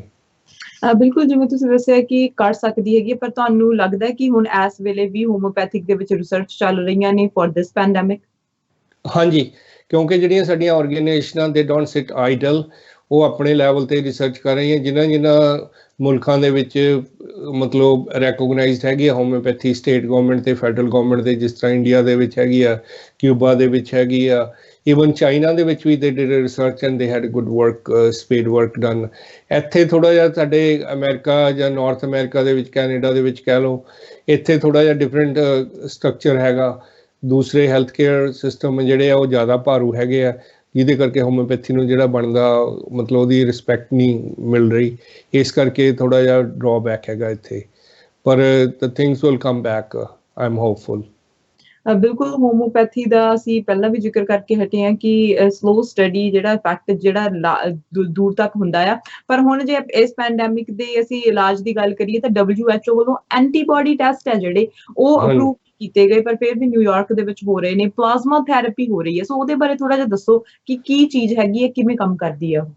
ਜਿਹੜੀ ਪਲਾਜ਼ਮਾ ਥੈਰੇਪੀ ਹੈਗੀ ਅਰਸ਼ੀ, ਉਹ ਇਸ ਤਰ੍ਹਾਂ ਹੁੰਦਾ ਵੀ ਜਿਹੜਾ ਬੰਦੇ ਨੂੰ ਪਹਿਲਾਂ ਹੋ ਚੁੱਕਿਆ ਕਰੋਨਾ ਵਾਇਰਸ ਔਰ ਉਹ ਕਿਉਰ ਹੋ ਚੁੱਕਿਆ, ਕਿਹਾ ਜਾਂਦਾ ਹੈਗਾ ਆਮ ਤੌਰ ਤੇ ਅੰਦਾਜ਼ਾ ਲਾਇਆ ਜਾਂਦਾ ਵੀ ਉਸ ਬੰਦੇ ਦੇ ਵਿੱਚ ਐਂਟੀਬਾਡੀਜ਼ ਕ੍ਰੀਏਟ ਹੋ ਜਾਂਦੀਆਂ, ਉਹਨੂੰ ਆਉਣ ਵਾਲੇ ਸਮੇਂ ਦੇ ਵਿੱਚ ਉਸ ਬਿਮਾਰੀ ਤੋਂ ਇਮਿਊਨਿਟੀ ਕ੍ਰੀਏਟ ਹੋਗੀ। ਤੇ ਉਹਦੇ ਬਲੱਡ ਦੇ ਵਿੱਚੋਂ ਜਿਹੜਾ ਪਲਾਜ਼ਮਾ ਇੱਕ ਬਲੱਡ ਦਾ ਇੱਕ ਪਾਰਟ ਹੈ, ਜਦੋਂ ਆਪਾਂ ਬਲੱਡ ਨੂੰ ਬਲੱਡ ਡਰਾ ਕਰਕੇ ਤੇ ਉਹਦੇ ਜਿਹੜੇ ਸੋਲਿਡਸ ਹੈ ਉਹ ਅੱਡ ਕਰ ਦਿੰਦੇ ਆ ਜਿਨ੍ਹਾਂ ਦੇ ਵਿੱਚ RBCs WBC ਤੇ ਆ ਜਾਂਦੇ ਆ। ਜਿਹੜਾ ਲਿਕੁਇਡ ਪੋਰਸ਼ਨ ਹੈ ਜਿਹੜਾ ਪਲਾਜ਼ਮਾ ਜਿਹੜਾ ਕਿ ਕਲਰਲੈਸ ਜਾਂ ਲਾਈਟ ਯੈਲੋਇਸ਼ ਕਲਰ ਦਾ ਹੁੰਦਾ ਉਹ ਆਪਾਂ ਸੈਪਰੇਟ ਕਰ ਲੈਂਦੇ ਆ ਤਾਂ ਉਹ ਇਕੱਲਾ ਪਲਾਜ਼ਮਾ ਬਚ ਜਾਂਦਾ। ਤੇ ਕਿਉਂਕਿ ਜਿਹੜਾ ਅਦਰਵਾਈਜ਼ ਜਿਹੜਾ ਬਲੱਡ ਕਿਸੇ ਨੂੰ ਦੇਣਾ ਉਹਦੇ ਵਾਸਤੇ ਤੁਹਾਨੂੰ ਮੈਚਿੰਗ ਚਾਹੀਦੀ ਹੈਗੀ ਆ ਵੀ ਤੁਹਾਡਾ ਬਲੱਡ ਮੈਚ ਗਰੁੱਪ ਮੈਚ ਕਰਨਾ ਚਾਹੀਦਾ। ਜਦੋਂ ਕਿਸੇ ਨੂੰ ਤੁਸੀਂ ਪਲਾਜ਼ਮਾ ਦੇਣਾ ਉਹਦੇ ਵਾਸਤੇ ਕੋਈ ਮੈਚਿੰਗ ਦੀ ਜ਼ਰੂਰੀ ਨਹੀਂ ਹੈਗਾ ਵੀ RH ਫੈਕਟਰ ਜਾਂ ਦੂਸਰੇ ਉਹ ਤੁਸੀਂ ਪਾਸੇ ਕੱਢ ਦਿੰਦੇ ਆ ਜਿਹੜੇ ਉਹਦੇ ਬਲੱਡ ਗਰੁੱਪ ਹੈਗੇ ਆ। ਤੇ ਜਿਹੜਾ ਉਹ ਬੰਦੇ ਜਿਹੜਾ ਕਿਉਰ ਹੋਇਆ ਅਗਰ ਉਹਦਾ ਪਲਾਜ਼ਮਾ ਦੂਸਰੇ ਬੰਦੇ ਨੂੰ ਇੰਟਰੋਡਿਊਸ ਕੀਤਾ ਜਾਵੇ ਤਾਂ ਇਹ ਕਿਹਾ ਜਾਂਦਾ ਹੈਗਾ ਵੀ ਉਹਦੇ ਵਿੱਚ ਉਹ ਮਤਲਬ ਉਹਦੇ 'ਚ ਇਮਿਊਨਿਟੀ ਇੱਕ ਕਿਸਮ ਦੀ ਕ੍ਰੀਏਟ ਹੋ ਜਾਂਦੀ ਹੈਗੀ ਆ। ਉਹ ਟੈਸਟ ਇਸ ਕਰਕੇ ਕਰਨੇ ਜ਼ਰੂਰੀ ਹੈਗੇ ਆ ਕਿਉਂਕਿ ਜਿਹੜੇ ਬੰਦਿਆਂ ਨੂੰ ਹੁਣ ਆਪਾਂ ਜੇ ਅਮਰੀਕਾ ਖੁੱਲ੍ਹਦਾ ਜਾਂ ਕੈਨੇਡਾ ਖੁੱਲ੍ਹਦਾ ਸੌਫਟ ਓਪਨਿੰਗ ਹੁੰਦੀ ਹੈ, ਹਾਰਡ ਓਪਨਿੰਗ ਹੁੰਦੀ ਹੈ, the people are going to go back to work, ਚਾਹੇ ਉਹ ਬਿਜ਼ਨਸਿਸ ਹੈ ਚਾਹੇ ਉਹ ਦੂਸਰੇ ਆ, ਅਤੇ ਉਹਨਾਂ ਵਾਸਤੇ ਅਗਰ ਉਹ ਟੈਸਟ ਹੋ ਜਾਂਦਾ ਤਾਂ ਪਰ ਉਹਦੀ ਐਕੂਰੇਸੀ ਬਹੁਤ ਜ਼ਰੂਰੀ ਹੈਗੀ ਆ ਕਿਉਂਕਿ ਉਹਨਾਂ ਨੂੰ ਫਾਲਸ ਸੈਂਸ ਆਫ ਸਿਕਿਉਰਿਟੀ ਹੋ ਜੂਗੀ, ਅਦਰਵਾਈਜ਼ ਤਾਂ ਵੀ ਸਾਨੂੰ ਤਾਂ ਕੁਛ ਹੋਣਾ ਨਹੀਂ। ਪਰ ਉਹਨਾਂ ਦੇ ਉਹ ਟੈਸਟ ਦੀ ਜਿਹੜੀ ਐਫੀਕੇਸੀ ਹੈ ਉਹ ਬਹੁਤ ਜ਼ਰੂਰੀ ਹੈਗੀ ਹੈ ਵੀ ਉਹ 100% ਫੂਲ ਪ੍ਰੂਫ ਹੋਵੇ ਤਾਂ ਹੀ ਆਪਾਂ ਉਹ ਇੰਟਰੋਡਿਊਸ ਕਰ ਸਕਦੇ ਹਾਂ। ਅਲਟੀਮੇਟਲੀ ਤਾਂ ਜਾਂ ਤਾਂ ਇਹ ਹੋਏਗਾ ਜੀ ਵੀ ਕੋਈ ਡਿਊਲ ਟੈਸਟ ਆਏਗਾ ਹੁਣ ਮਾਰਕੀਟ ਦੇ ਵਿੱਚ ਜਿਹੜਾ ਕਿ ਪਹਿਲਾਂ ਤਾਂ ਤੁਹਾਡਾ ਉਹ ਚੈੱਕ ਕਰੂਗਾ ਵੈਦਰ ਯੂ ਆਰ ਨੈਗੇਟਿਵ ਔਰ ਪੋਜ਼ੀਟਿਵ, ਫਿਰ ਉਹ ਤੁਹਾਡਾ ਇਮਿਊਨ ਸਿਸਟਮ ਚੈੱਕ ਕਰਨਗੇ ਕਿਉਂਕਿ ਇੱਕ ਟਰਮ ਜਿਹੜੇ ਪਬਲਿਕ ਹੈਲਥ ਐਕਸਪਰਟਸ ਆ ਉਹ ਹਰਡ ਇਮਿਊਨਿਟੀ ਦੀ ਟਰਮ ਵਰਤਦੇ ਆ ਕਿਉਂਕਿ ਜਿਹੜਾ ਪੁਰਾਣੀਆਂ ਐਗਜ਼ਾਮਪਲਾਂ ਵੀ ਇਹੀ ਦੱਸਦੀਆਂ ਜਿਹੜਾ 1918 ਦੇ ਵਿੱਚ ਜਿਹੜਾ ਪੈਂਡੈਮਿਕ ਫਲੂ ਫੈਲਿਆ ਸੀਗਾ, ਸਵਾਈਨ ਫਲੂ ਜਿਹਨੂੰ ਕਹਿੰਦੇ ਆ, ਉਹਦੇ ਨਾਲ ਇਹੀ ਹੋਇਆ ਸੀਗਾ ਵੀ ਜਿੰਨੇ ਵੀ ਲੋਕੀ ਧਰਤੀ ਤੇ ਰਹਿਣ ਵਾਲੇ ਸੀ ਜਾਂ ਜਿਹੜੇ ਏਰੀਏ ਦੇ ਵਿੱਚ ਜ਼ਿਆਦਾ ਫੈਲਿਆ ਸੀ ਉਹ 40 ਤੋਂ 60% ਲੋਕਾਂ ਨੂੰ ਉਹ ਕੋਈ ਨਾ ਕੋਈ ਉਹਦੀ ਸ਼ੇਡ ਨਾਲ ਸਫਰ ਕਰਨਾ ਪਿਆ ਸੀਗਾ। ਹੁਣ ਵੀ ਇਸੇ ਤਰ੍ਹਾਂ ਹੀ ਹੋਣਾ ਹੈਗਾ ਵੀ ਹੋ ਸਕਦਾ ਜਿਹੜੇ ਅਸੀਂ ਜ਼ਿਆਦਾ ਏਰੀਏ ਦੇ ਵਿੱਚ ਅਫੈਕਟਡ ਹੈਗੇ, ਨਾਰਥ ਅਮਰੀਕਾ ਦੀ ਐਗਜ਼ਾਮਪਲ ਲੈ ਲਓ ਜਾਂ ਅਮਰੀਕਾ ਦੀ ਜਾਂ ਕੈਲੀਫੋਰਨੀਆ ਦੀ ਲੈ ਲਓ, 30 ਤੋਂ 40% ਲੋਕਾਂ ਨੂੰ ਹੋ ਸਕਦਾ ਐਕਸਪੋਜ਼ ਹੋਣ ਦਾ ਮਸਲਾ ਇੱਥੋਂ ਤੱਕ ਪਹੁੰਚ ਜੇ ਵੀ ਜਿਹੜੇ ਪੋਜ਼ੀਟਿਵ ਕੇਸਿਸ ਆ ਉਹ ਇਸ ਕਿਉਂਕਿ ਜ਼ਰੂਰੀ ਨਹੀਂ ਗਾ ਵੀ ਹਰੇਕ ਨੂੰ ਹਸਪੀਟਲਾਈਜ਼ ਹੀ ਹੋਣਾ ਜੀ, ਤੁਹਾਨੂੰ ਡਿਫਰੈਂਟ ਸ਼ੇਡ ਵੀ ਹੋ ਸਕਦੀ ਹੈ, ਤੁਹਾਨੂੰ ਮਾਈਲਡ ਵੀ ਹੋ ਸਕਦਾ ਤੁਹਾਨੂੰ ਪਤਾ ਵੀ ਨਾ ਹੋਵੇ, ਜਿਹਨੂੰ ਏਸਿਮਟੋਮੈਟਿਕ ਕਹਿੰਦੇ ਆ ਵੀ ਬੰਦਾ ਵਾਇਰਸ ਕੈਰੀ ਕਰਦਾ ਉਹ ਦੂਸਰਿਆਂ ਨੂੰ ਫੈਲਾਉਂਦਾ ਫਿਰਦਾ ਪਰ ਆਪਦਾ ਉਹਦਾ ਇਮਿਊਨ ਸਿਸਟਮ ਇੰਨਾ ਕੁ ਸਟਰੋਂਗ ਹੈਗਾ ਵੀ ਉਹਦੇ 'ਚ ਸਟਰੋਂਗ ਸਿੰਪਟਮ ਨਹੀਂ ਹੁੰਦੇ। ਥੋੜ੍ਹਾ ਬਹੁਤਾ ਕਿਤੇ ਬੋਡੀ ਏਕ ਹੋਇਆ, ਥੋੜ੍ਹਾ ਬਹੁਤਾ ਬੁਖਾਰ ਹੋਇਆ ਜਾਂ ਖੰਘ ਆਈ, ਉਹਨੇ ਮਾੜੀ ਮੋਟੀ ਦਵਾਈ ਲੈ ਲਈ, ਗਰਮ ਪਾਣੀ ਪੀ ਲਿਆ, ਠੀਕ ਹੋ ਗਿਆ, ਫਿਰ ਰੈਸਟ ਕਰ ਲਈ, next day he is good to go. ਪਰ he can in fact some other people ਜਿਹੜੇ ਉਹਦੇ ਸਰਕਲ ਦੇ ਵਿੱਚ ਆਉਣਗੇ ਜਾਂ ਉਹਦੇ ਘੇਰੇ ਦੇ ਵਿੱਚ ਆਉਣਗੇ, ਉਹਨਾਂ ਨੂੰ ਉਹ ਕਰ ਸਕਦਾ ਇਫੈਕਟ। ਜੀ ਬਿਲਕੁਲ, ਜਿਵੇਂ ਤੁਸੀਂ ਦੱਸਿਆ ਹੈਗਾ ਕਿ ਏਸਿਮਟੋਮੈਟਿਕ ਪੀਪਲ ਵੀ ਹੈਗੇ ਆ ਜਿਹੜੇ ਤੁਰੇ ਫਿਰਦੇ ਹੈਗੇ ਆ, ਉਹ ਕਿਸੇ ਨੂੰ ਅੱਗੇ ਦੇ ਸਕਦੇ ਹੈਗੇ ਆ ਵਾਇਰਸ। ਸੋ ਜਿਵੇਂ ਕਹਿੰਦੇ ਹੈਗੇ ਆ ਕਿ ਬਹੁਤ ਸਾਰੇ ਲੋਕਾਂ ਦੇ ਵਿੱਚ ਵਾਇਰਸ ਹੈਗਾ ਆ, ਸੋ ਉਹਨਾਂ ਨੂੰ ਨਹੀਂ ਪਤਾ, ਉਹ ਸਮੇਂ ਦੇ ਨਾਲ ਠੀਕ ਵੀ ਹੋ ਰਿਹਾ ਹੈਗਾ ਆ। ਸੋ ਜਿਨ੍ਹਾਂ ਦੇ ਇਮਿਊਨ ਸਿਸਟਮ ਘੱਟ ਹੈਗਾ ਆ ਤਾਂ ਉਹਨਾਂ ਨੂੰ ਜ਼ਿਆਦਾ ਹੋ ਰਿਹਾ, ਤਾਈਓ ਕਰਕੇ ਸਾਡੇ ਬਜ਼ੁਰਗ ਹੈਗੇ ਆ ਜ਼ਿਆਦਾ ਇਸ ਪੈਂਡੈਮਿਕ ਦਾ ਸ਼ਿਕਾਰ ਹੋ ਰਹੇ ਆ। ਹਰ ਕੋਈ ਠੀਕ ਹੋਣਾ ਚਾਹੁੰਦਾ ਜਲਦ ਤੋਂ ਜਲਦ। ਇਹਨਾਂ ਦੇ ਜਿਹੜਾ ਹੈਗਾ ਆ ਜਿਵੇਂ ਹੁਣ ਅਸੀਂ ਗੱਲ ਕਰੀਏ ਤਾਂ ਕਈ ਵੈਬਸਾਈਟਸ ਦੇ ਉੱਤੇ ਵੀ ਆਪਣੇ ਪ੍ਰੋਡਕਟ ਵੇਚੇ ਜਾ ਰਹੇ ਆ ਇਹ ਕਹਿ ਕੇ ਕਿ ਇਹ ਇਲਾਜ ਹੈਗਾ ਆ, ਵਾਰਨ ਕੀਤਾ ਹੋਇਆ।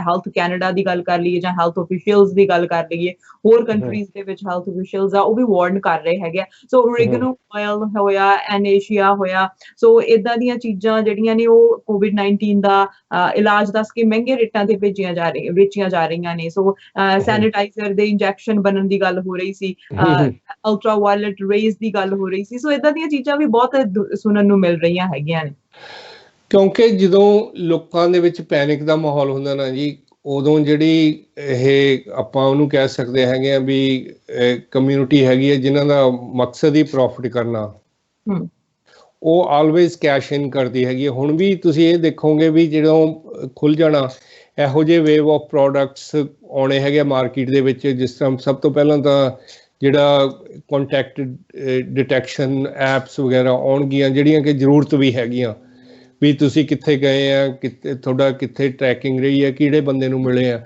ਕਿਉਂਕਿ ਉਹ ਜ਼ਰੂਰੀ ਹੈਗਾ ਇਹਨੂੰ ਵਾਇਰਸ ਨੂੰ ਟਰੈਕ ਕਰਨ ਵਾਸਤੇ ਅਤੇ ਉਹਦੀ ਮਿਟੀਗੇਸ਼ਨ ਕਰਨ ਵਾਸਤੇ। ਅਤੇ ਜਿਹੜੀਆਂ ਹੁਣ ਬਾਕੀ ਚੀਜ਼ਾਂ ਦੀ ਜਿਸ ਤਰ੍ਹਾਂ ਤੁਸੀਂ ਗੱਲ ਕੀਤੀ ਹੈ, ਓਰੇਗਨੋ ਆਇਲ ਦੀ ਗੱਲ ਕੀਤੀ ਹੈ, ਹੈਂਡ ਸੈਨੀਟਾਈਜ਼ਰ ਦੀ ਗੱਲ ਕੀਤੀ ਹੈ, ਦੇਅਰ ਮੇ ਬੀ ਸੋ ਮੈਨੀ ਫੈਂਸੀ ਥਿੰਗਸ ਕਮਿੰਗ।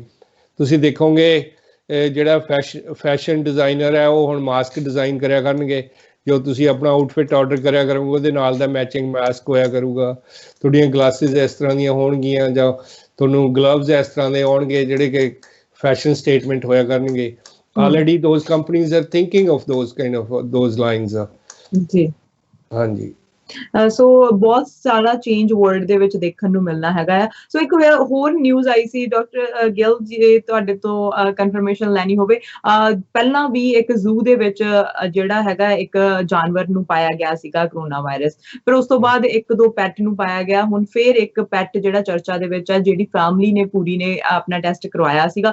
ਸੋ ਉਹਨਾਂ ਨੇ ਜਦੋਂ ਆਪਣੇ ਪੈਟ ਦਾ ਕਰਵਾਇਆ, ਡੌਗ ਦਾ ਕਰਵਾਇਆ, ਤਾਂ ਉਹ ਵੀ ਪੋਜ਼ਿਟਿਵ ਪਾਇਆ ਗਿਆ ਸੀਗਾ। ਸੋ ਹੁਣ ਕੰਸਰਨ ਵੱਧ ਗਿਆ, ਸਾਇੰਟਿਸਟ ਆ ਉਹਨਾਂ 'ਚ ਕੰਸਰਨ ਵੱਧ ਗਿਆ ਹੈਗਾ ਆ ਕਿ ਹੁਣ ਪਹਿਲਾਂ ਤਾਂ ਉਹ ਕਹਿ ਰਹੇ ਸੀ ਕਿ ਜਾਨਵਰਾਂ ਦੇ ਵਿੱਚ ਨਹੀਂ ਜਾਂਦਾ, ਸੇਫ ਹੈਗੇ ਆ। ਹੁਣ ਜੇ ਜਾਨਵਰਾਂ ਦੇ ਵਿੱਚ ਜਾਣ ਲੱਗ ਗਿਆ, ਸੋ ਇਹ ਕਿੰਨਾ ਕੁ ਜਿਹੜਾ ਡਰ ਹੈਗਾ ਇਹ ਅਗਾਂਹ ਜਾ ਕੇ ਵਧੇਗਾ ਜਾਨਵਰਾਂ ਦੇ ਵਿੱਚ ਵੀ ਇਸ ਵਾਇਰਸ ਦਾ। ਹਾਂਜੀ, ਇਹ 3 ਵੀਕ ਪਹਿਲਾਂ ਦੀ ਗੱਲ ਹੈਗੀ ਜਦੋਂ ਬ੍ਰੌਂਕਸ ਜ਼ੂ ਦੇ ਵਿੱਚ ਜਿਹੜਾ ਪਹਿਲਾ ਮਤਲਬ ਟਾਈਗਰ ਸੀਗਾ ਜਿਹੜਾ ਪੋਜ਼ਿਟਿਵ ਪਾਇਆ ਗਿਆ, ਔਰ ਉਸ ਤੋਂ ਬਾਅਦ ਫਿਰ 2 ਵੀਕ ਬਾਅਦ ਖਬਰਾਂ ਆਈਆਂ ਵੀ ਕੋਈ ਕੈਟ ਦੇ ਵਿੱਚ ਜਾਂ ਡੌਗ ਦੇ ਵਿੱਚ ਪਾਇਆ ਗਿਆ। ਬਹੁਤਾ ਆਨਸਰ ਤਾਂ ਆਪਾਂ ਨੂੰ ਇਹਦੇ ਵੈਟਨੇਰੀਅਨ ਦੇ ਸਕਦੇ ਆ ਵੀ ਇਹਨਾਂ ਦੀ ਮਿਊਟੇਸ਼ਨ ਕਿਸ ਤਰ੍ਹਾਂ ਹੁੰਦੀ ਹੈ, ਜਾਂ ਹਿਊਮਨ ਟੂ ਜਿਹੜਾ ਪੈਟ ਕਿਵੇਂ ਇਹਦਾ ਟਰਾਂਸਮਿਸ਼ਨ ਹੁੰਦਾ, ਜਾਂ they can go further back from pets to humans. ਉਹ ਆਨਸਰ ਤਾਂ ਆਪਾਂ ਨੂੰ, ਪਰ ਜਿੱਥੋਂ ਤੱਕ ਇਸ ਚੀਜ਼ ਦਾ ਕੋਈ ਬਹੁਤੀ ਹਲੇ ਰਿਸਰਚ ਨਹੀਂ ਹੋ ਸਕੀ ਔਰ ਬਹੁਤੇ ਇਹਦੇ ਕੋਈ ਫੈਕਟਸ ਵੀ ਨਹੀਂ ਲੱਭ ਸਕੇ। ਕੋਈ ਇਹ ਬਹੁਤਾ ਇੰਨਾ ਆਪਾਂ ਉਹਨੂੰ ਇਹ ਵੀ ਨਹੀਂ ਕਹਿ ਸਕਦੇ ਵੀ ਆਪਾਂ ਨੂੰ ਡਰਨ ਦੀ ਲੋੜ ਹੈਗੀ ਆ। ਅਗਰ ਕੋਈ ਇਸ ਤਰ੍ਹਾਂ ਦੇ ਕੇਸਿਸ ਹੁੰਦੇ ਤਾਂ ਵੀ should have find more cases of those pet human to pet and from pet to human cases. ਹਲੇ ਇਹ ਰਿਸਰਚ ਦਾ ਵਿਸ਼ਾ ਹੈਗਾ। ਆਈ ਐਮ ਸ਼ੋਰ ਵੀ ਜਿਨ੍ਹਾਂ ਦਾ ਏਰੀਆ ਹੈਗਾ ਉਹ ਇਹਦੇ ਤੇ ਰਿਸਰਚ ਕਰ ਰਹੇ ਹੋਣਗੇ ਜੀ। ਬਿਲਕੁਲ ਡਾਕਟਰ ਗਿੱਲ, ਜਿੱਦਾਂ ਤੁਸੀਂ ਦੱਸਿਆ ਕਿ ਬਹੁਤ ਕੁਝ ਹੋ ਰਿਹਾ ਵਰਲਡ ਦੇ ਵਿੱਚ, ਬਹੁਤ ਕੁਝ ਚੇਂਜ ਵੀ ਆਉਣ ਵਾਲਾ ਹੈਗਾ ਆ। ਸੋ ਕੀ ਕਹਿਣਾ ਚਾਹੁੰਦੇ ਆ ਵਿਊਅਰਸ ਨੂੰ ਕਿ ਇਸ ਪੈਂਡੈਮਿਕ ਦੇ ਟਾਈਮ ਦੇ ਉੱਤੇ ਉਹਨਾਂ ਨੂੰ ਕੀ ਕਰਨਾ ਚਾਹੀਦਾ ਹੈਗਾ ਆ? ਸੋ ਗਾਈਡਲਾਈਨਸ ਤਾਂ ਫੋਲੋ ਕਰਦੇ ਹੈਗੇ ਆ, ਨਾਲ ਹੋਰ ਕੁਝ ਕੀ ਕਰਨਾ ਚਾਹੀਦਾ, ਸਲਾਹ ਕੀ ਦੇਣਾ ਚਾਹੁੰਦੇ ਹੋ ਤੁਸੀਂ?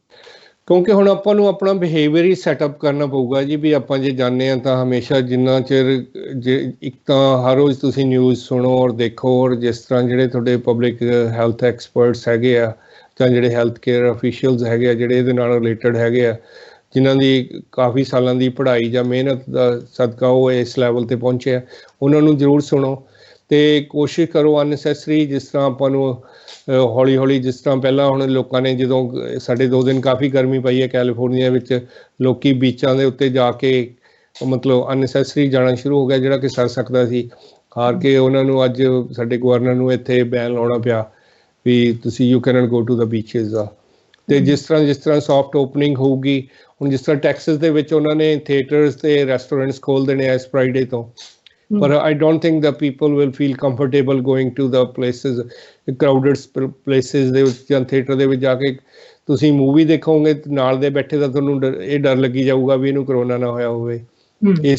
ਇਸ ਕਰਕੇ ਹੁਣ ਬਿਜ਼ਨਸ ਮਾਡਲ ਵੀ ਚੇਂਜ ਹੋਣਗੇ ਜੀ। ਜਿਸ ਤਰ੍ਹਾਂ ਗੱਲ ਕਰ ਰਹੇ ਸੀ ਆਪਾਂ, ਹਜ਼ੂਰ ਸਾਹਿਬ ਦੀ ਐਗਜ਼ਾਮਪਲ ਦੀ ਗੱਲ ਕਰੀਏ, ਕਹਿੰਦੇ ਬੱਸ ਦੇ ਵਿੱਚ ਉਹ ਏਅਰ ਕੰਡੀਸ਼ਨ ਬੱਸਾਂ ਦੇ ਵਿੱਚ ਉਹਨਾਂ ਨੂੰ ਪੈਸੇਂਜਰ ਨੂੰ ਲੈ ਕੇ ਆਇਆ ਅਤੇ ਉਹ ਪੰਜਾਬ ਦੇ ਵਿੱਚ ਆ ਕੇ ਪੋਜ਼ੀਟਿਵ ਹੋ ਗਏ। ਇਹ ਜਿਵੇਂ ਚਾਈਨਾ ਦੇ ਗੁੰਗਜ਼ਾਓ ਸਟੇਟ ਦੀ ਇੱਕ CDC ਦੇ ਉੱਤੇ ਉਹਨਾਂ ਨੇ ਸਟੱਡੀ ਦੀ ਗੱਲ ਕੀਤੀ ਹੈ ਵੀ ਜਿਹੜੀਆਂ ਕਲੋਜ਼ ਸਪੇਸਿਸ ਆ ਜਿੱਥੇ ਏਅਰ ਕੰਡੀਸ਼ਨ ਦਾ ਫਲੋ ਚੱਲਦਾ ਹੈਗਾ, ਤੁਸੀਂ ਉਸ ਏਰੀਏ ਦੇ ਵਿੱਚ ਬੈਠ ਕੇ ਵੀ ਗੈਟ ਇਨਫੈਕਟਡ। ਅਤੇ ਹੁਣ ਲੋਕੀ ਫਿਰ ਪ੍ਰੈਫਰ ਕਰਿਆ ਕਰਨਗੇ ਵੀ ਆਊਟਡੋਰ ਬੈਠੀਏ। ਇਹੋ ਜਿਹੀਆਂ ਐਕਟੀਵਿਟੀਜ਼ ਜਿਹੜੀਆਂ ਆਊਟਡੋਰ ਵਾਲੀਆਂ ਹੋਣਗੀਆਂ ਉਹਨਾਂ ਦੀ ਫਿਰ ਮੌਜ ਲੱਗੂਗੀ।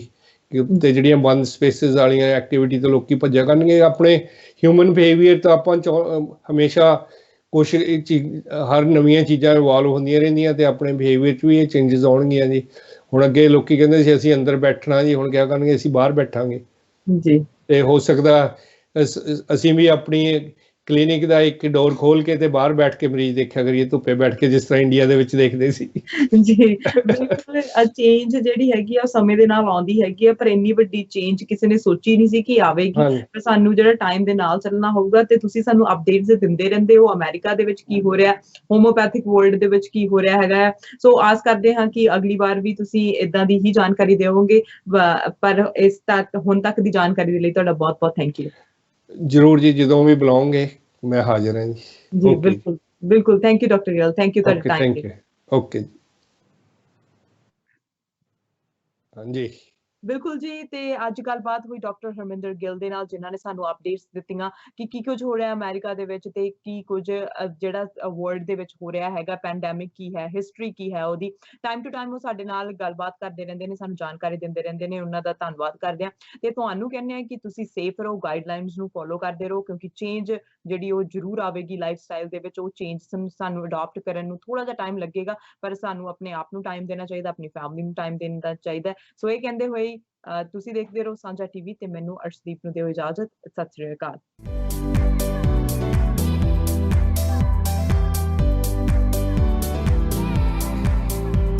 YouTube ਦੀ ਇਸ ਵੀਡੀਓ ਤੋਂ ਆਉਣ ਵਾਲਾ ਰਿਵੈਨਿਊ ਕਰੋਨਾ ਪੀੜਤਾਂ ਦੀ ਮਦਦ ਲਈ ਵਰਤਿਆ ਜਾਵੇਗਾ।